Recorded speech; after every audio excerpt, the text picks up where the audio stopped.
আদিত বিভিন্ন ডিছপ'জেল পাতৰ ব্যৱহাৰ কৰোঁ, যিয়ে আমাৰ দেহৰ লগতে আমাৰ পৰিৱেশো বিনষ্ট কৰিছে, যিয়ে মাটিৰ প্ৰদূষণৰ পৰা আদি কৰি বায়ু প্ৰদূষণো কৰিছে। সেইবাবে তাৰ প্ৰতিকাৰ হিচাপে আমি স্থানীয়ভাৱে পোৱা কলগছৰ পৰা এই দুৰ্লা প্ৰস্তুত কৰি উলিয়াইছোঁ।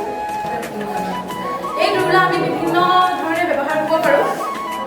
এই সৰু দুৰ্লাটো আমি পূজাত ব্যৱহাৰ কৰিব পাৰোঁ, লগতে এই মিডিয়াম চাইজৰ দুৰ্লাটো আমি প্ৰসাদত ব্যৱহাৰ কৰিব পাৰোঁ, লগতে আমি ইয়াত খাদ্য দিবৰ বাবে জলপান ভাত আদি দিবৰ বাবে ইয়াত ব্যৱহাৰ কৰিব পাৰোঁ। লগতে এইখন হৈছে চুচলি, এইখন আমি ভাতৰ বাবে ব্যৱহাৰ কৰোঁ।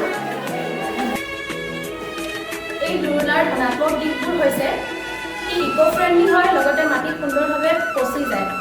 যিবোৰ ডিছপ'জেবল বস্তুবোৰ হয় সেইবোৰ মাটিত পচি যাবলৈ বহুত সময় লয়, যি আমাৰ স্বাস্থ্য আৰু পৰিৱেশ দুয়োৰে বাবে ক্ষতিকাৰক হয়।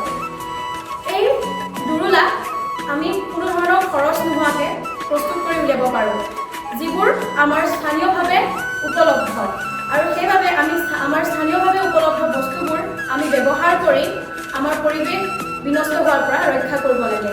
ধন্যবাদ।